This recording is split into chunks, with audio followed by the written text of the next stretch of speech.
जय हिंद दोस्तों, स्वागत है आप सभी का आपके अपने YouTube चैनल जैकपुर पे। तो आज के इस वीडियो में हम लोग क्लास 11 का जो 30 डेज टारगेट चल रहा था आप लोगों का, उस सीरीज़ का ये डे 4 होने वाला है। यानी कि इसके पहले हम लोगों ने डे 3 तक कंप्लीट कर लिया है, ये इसका डे 4 है। सबसे पहले हम लोग हिस्ट्री को डिस्कस करेंगे, इसके बाद ज्योग्राफी होगा, पॉलिटिकल साइंस होगा, इकोनॉमिक्स होगा। आपको ऊपर साइड में टाइमिंग दिख रहा होगा। आपको जिस भी टॉपिक को पढ़ना होगा आप वीडियो को थोड़ा सा आगे बढ़ा करके पढ़ सकते हैं। आप एक ही वीडियो में 2-3 टॉपिक को कंप्लीट कर पाएंगे।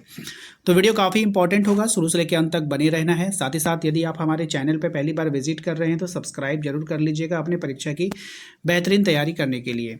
सबसे पहला सवाल है आज का कि रोमन साम्राज्य में आकाश के सबसे बड़े देवता कौन थे। तो रोमन साम्राज्य में आकाश का जो सबसे बड़ा देवता था वो था आपका जुपिटर। ऑप्शन नंबर ए इसका करेक्ट आंसर हो जाएगा। अगला सवाल है क्वेश्चन नंबर 27 में यहूदी धर्म का संस्थापक कौन था। तो यहूदी धर्म का जो संस्थापक था वो था आपका मूसा। ऑप्शन नंबर ए इसका करेक्ट आंसर हो जाएगा। अगले सवाल पे आते हैं क्वेश्चन नंबर 28, रोमन साम्राज्य के सर्वाधिक अत्याचारी शासक कौन था। तो रोमन साम्राज्य का जो सर्वाधिक अत्याचारी शासक था वो था आपका नीरो। ऑप्शन नंबर ए इसका यहाँ पे सही आंसर हो जाएगा। अगले सवाल पे आते हैं क्वेश्चन नंबर 29 पे, अगस्त माह किस शासक के नाम पर पड़ा। मोस्ट इंपॉर्टेंट रहेगा आपके एग्जाम के लिए। राइट आंसर हो जाएगा अगस्टस के नाम पर। ऑप्शन नंबर 20 का यहाँ पे करेक्ट आंसर हो जाएगा। अगले सवाल पे आते हैं। अगला सवाल है आपका कि जुलाई माह का नाम किस शासक के नाम पर है। जुलाई माह का नाम जो पड़ा वो किस शासक के नाम पर पड़ा आपको बतानी है। करेक्ट आंसर हो जाएगा Julius Caesar. Option number A इसका यहाँ पे सही जवाब हो जाएगा। नेक्स्ट है आपका रोमन साम्राज्य का हृदय किसे कहा जाता था। रोमन साम्राज्य का हृदय किसे कहा जाता था। सही जवाब हो जाएगा भूमध्य सागर को। ऑप्शन नंबर 20 का यहाँ पे करेक्ट आंसर हो जाएगा। नेक्स्ट है आपका स्पेन किसके व्यापार के लिए प्रसिद्ध था। अब ये जो स्पेन था वो किसके व्यापार के लिए प्रसिद्ध था आपको बतानी है। सही जवाब हो जाएगा आपका जैतून के तेल के लिए। ऑप्शन नंबर ए इसका यहाँ पे करेक्ट आंसर हो जाएगा। अगला सवाल है आपका कि ईसाई धर्म रोमन साम्राज्य का राजकीय धर्म कब बना। करेक्ट आंसर हो जाएगा 4वीं शताब्दी में। ऑप्शन नंबर डी इसका यहाँ पे सही जवाब है। अहूर माजदा कौन है आपको बतानी है। ये जो अहूर माजदा है वो कौन है आपको बताना है। करेक्ट आंसर हो जाएगा आपका देवता। ऑप्शन नंबर ए इसका यहाँ पे सही जवाब होगा। नेक्स्ट आते हैं, ब्लात भर्ती वाली सेना किस राज्य की थी। राइट आंसर हो जाएगा आपका ऑप्शन नंबर डी, फारस की थी। ऑप्शन नंबर डी इसका सही जवाब है। क्वेश्चन नंबर आते हैं 36 में, दिनारियस नामक सिक्के कितनी शुद्ध चांदी के होते थे। सही जवाब हो जाएगा आपका ऑप्शन नंबर बी, 4.5 ग्राम। ठीक है। पांडुलिपि से क्या अभिप्राय है आपको बतानी है। पांडुलिपि का अभिप्राय होता है हाथ से लिखी हुई पुस्तक। ऑप्शन नंबर ए इसका यहाँ पे करेक्ट आंसर हो जाएगा। नेक्स्ट सवाल पे आते हैं 38 पे, सिकंदर यूनान के किस राज्य का शासक था। तो ये जो शासक था मकदूनिया का शासक था। ऑप्शन नंबर सी हो जाएगा। रोमन साम्राज्य के राजनीतिक इतिहास में एक प्रमुख खिलाड़ी कौन था। सही जवाब हो जाएगा अभिजात वर्ग।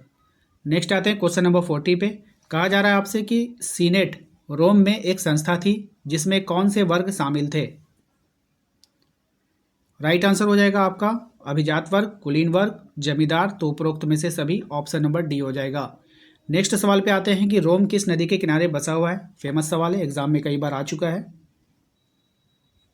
राइट आंसर हो जाएगा टाइबर। नेक्स्ट है आपका क्लियोपैट्रा किस वंश की राजकुमारी थी। राइट आंसर हो जाएगा आपका ऑप्शन नंबर डी, टॉलमी। ठीक है। नेक्स्ट आते हैं अगले सवाल पे, रोमन साम्राज्य का प्रसिद्ध चिकित्सक कौन था। मोस्ट इंपॉर्टेंट रहेगा आपके एग्जाम के लिए। सही जवाब हो जाएगा आपका gallon. Option number B. Byzantine शहर का वर्तमान नाम क्या है। राइट आंसर हो जाएगा आपका Istanbul. Option number A. Next आते हैं हम लोग, क्लोसियम क्या था। क्लोसियम जो था वो क्या था आपको बतानी है। तो एक अखाड़े का नाम। ऑप्शन नंबर ए इसका यहाँ पे करेक्ट आंसर हो जाएगा। नेक्स्ट आते हैं, रोम साम्राज्य की दक्षिणी सीमा पर कौन सा जगह स्थित था। रोम साम्राज्य की दक्षिणी सीमा पर कौन सा जगह स्थित था आपको बतानी है।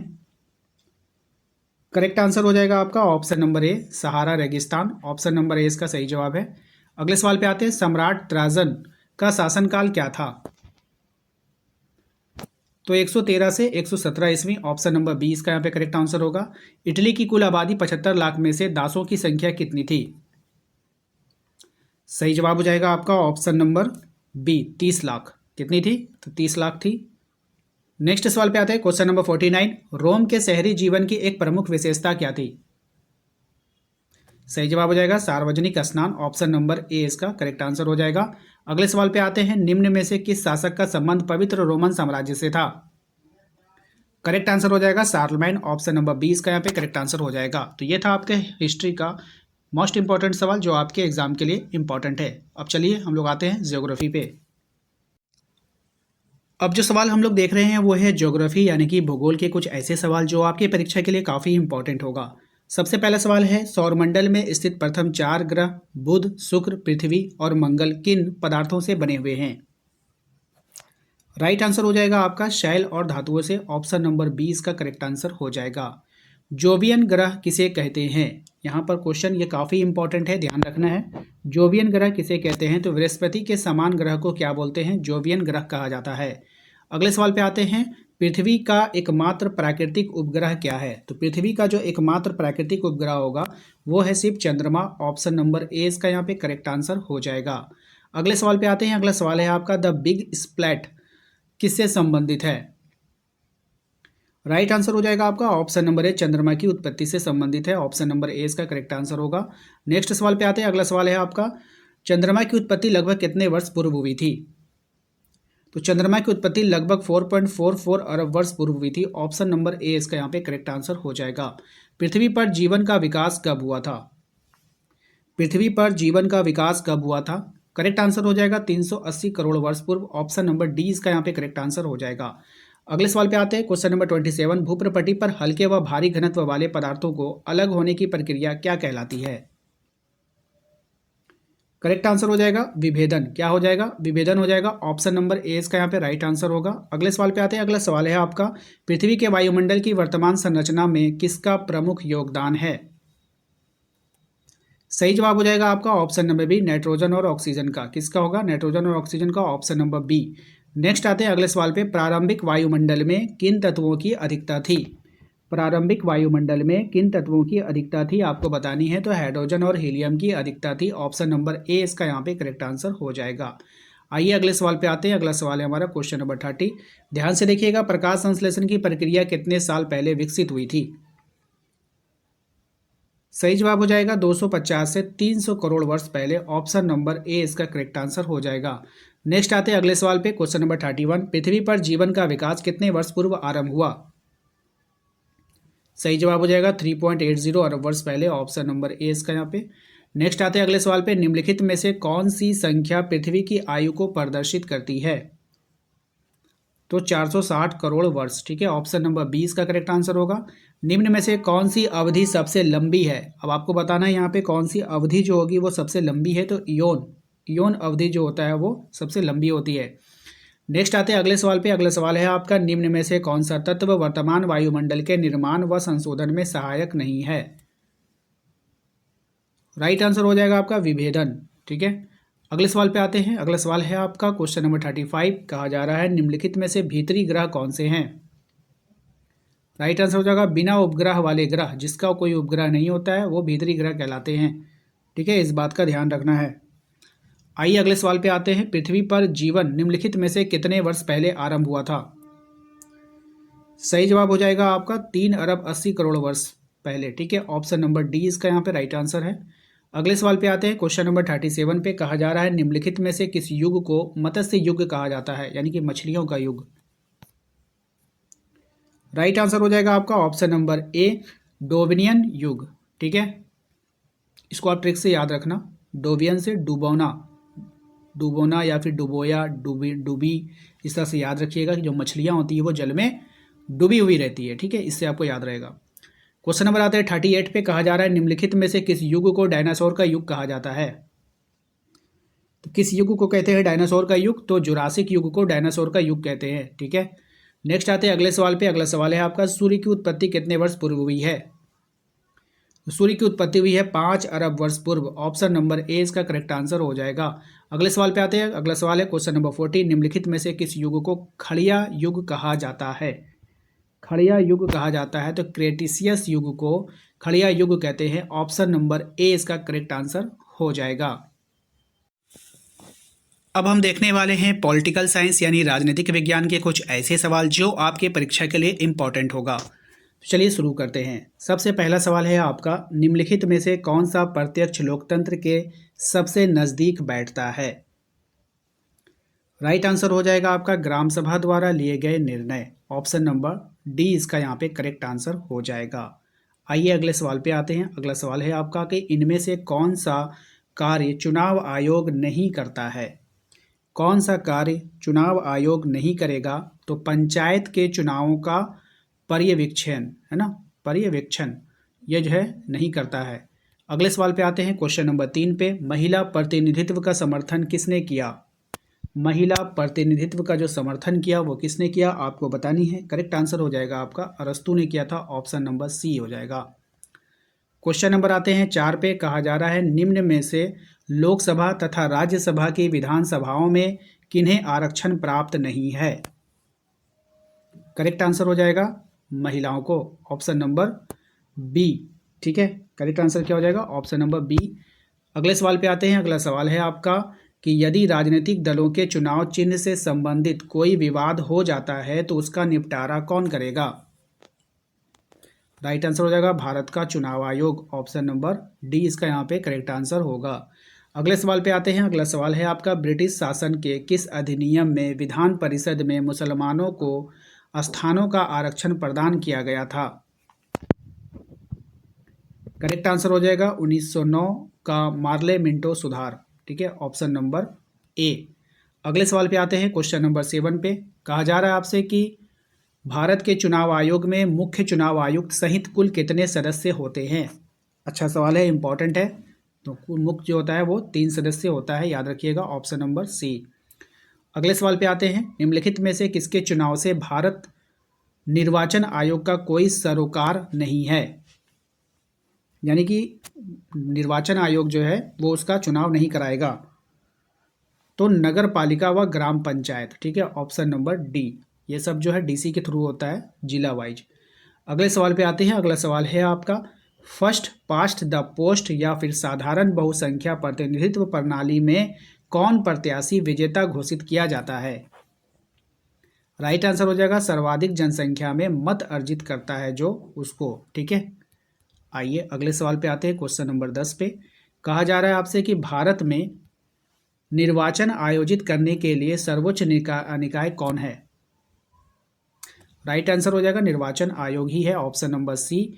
अगले सवाल पे आते हैं। क्वेश्चन नंबर 11 पे, कहा जा रहा है ब्रिटिश काल में 1932 के पूना समझौता के द्वारा किन्हें आरक्षण की व्यवस्था की गई? राइट आंसर हो जाएगा आपका दलित जातियों की। Option number D. नेक्स्ट आते हैं अगले सवाल पे। क्वेश्चन नंबर 12, लोकसभा में एंग्लो इंडियंस के लिए कितने स्थान आरक्षित किए गए? सही जवाब हो जाएगा 2 स्थान आरक्षित किए गए। Option number C. Question number 13 पे आइए, कहा जा रहा है विधानसभा में एंग्लो इंडियन के लिए कितने स्थान आरक्षित किए गए? करेक्ट आंसर हो जाएगा आपका ऑप्शन नंबर सी 1, ठीक है। क्वेश्चन नंबर आते हैं 14 पे, कहा जा रहा है भारतीय संविधान के किस भाग में चुनाव आयोग की व्यवस्था की गई है? तो भाग 15 में। ऑप्शन नंबर ए इसका करेक्ट आंसर हो जाएगा। क्वेश्चन नंबर आएंगे हम लोग 15 पे, कहा जा रहा है कि भारत में किनके चुनाव में आनुपातिक प्रतिनिधित्व चुनाव प्रणाली अपनाई जाती है? तो राइट आंसर हो जाएगा ऑप्शन नंबर डी, राष्ट्रपति के चुनाव में, ठीक है।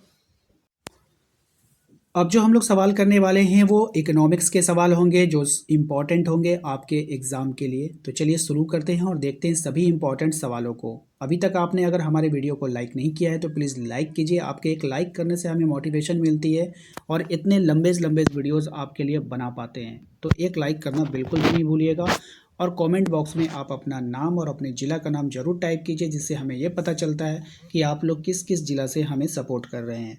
तो चलिए शुरू करते हैं। पहला सवाल है आपका, द्विविध प्रश्नों के कितने विकल्प होते हैं? द्विविध प्रश्नों के कितने विकल्प होते हैं? तो देखिए द्विविध में 2, ठीक है। ऑप्शन नंबर ए इसका करेक्ट आंसर हो जाएगा। अगले सवाल पे आते हैं। क्वेश्चन नंबर 17 में कहा जा रहा है कि जिन प्रश्नों के 2 से अधिक विकल्प होते हैं वे क्या कहलाते हैं? अब 2 से अधिक विकल्प हो गया तो वो बहुविकल्पीय प्रश्न हो जाता है। ऑप्शन नंबर सी इसका करेक्ट आंसर हो जाएगा। अगले सवाल पे आते हैं, किस समग्र या जनसंख्या के एक इकाई को कहा जाता है ना, किसी समग्र या फिर जनसंख्या के एक इकाई को क्या कहा जाता है आपको बतानी है। तो उसको हम लोग मध्य बोलते हैं। ऑप्शन नंबर बी इसका करेक्ट आंसर हो जाएगा। क्वेश्चन नंबर आते हैं हम लोग 19 पे। कहा जा रहा है, जिस सर्वेक्षण विधि के अंतर्गत समग्र या जनसंख्या के सभी मदों को शामिल किया जाता है वह है। करेक्ट आंसर हो जाएगा जनगणना विधि। ऑप्शन नंबर ए इसका यहाँ पे राइट आंसर होगा। अगले सवाल पे आते हैं। अगला सवाल है आपका कि जिस सर्वेक्षण विधि के अंतर्गत समग्र या जनसंख्या के कुछ चुने हुए मदों को शामिल किया जाता है वह क्या होता है। राइट आंसर हो जाएगा प्रतिदर्श विधि। Option number B. ठीक है। संख्यांकी में समष्टि का शब्द का अर्थ क्या है, वेरी वेरी इंपॉर्टेंट रहेगा आपके एग्जाम के लिए। तो ये हो जाएगा समग्र। ऑप्शन नंबर बी इसका करेक्ट आंसर हो जाएगा।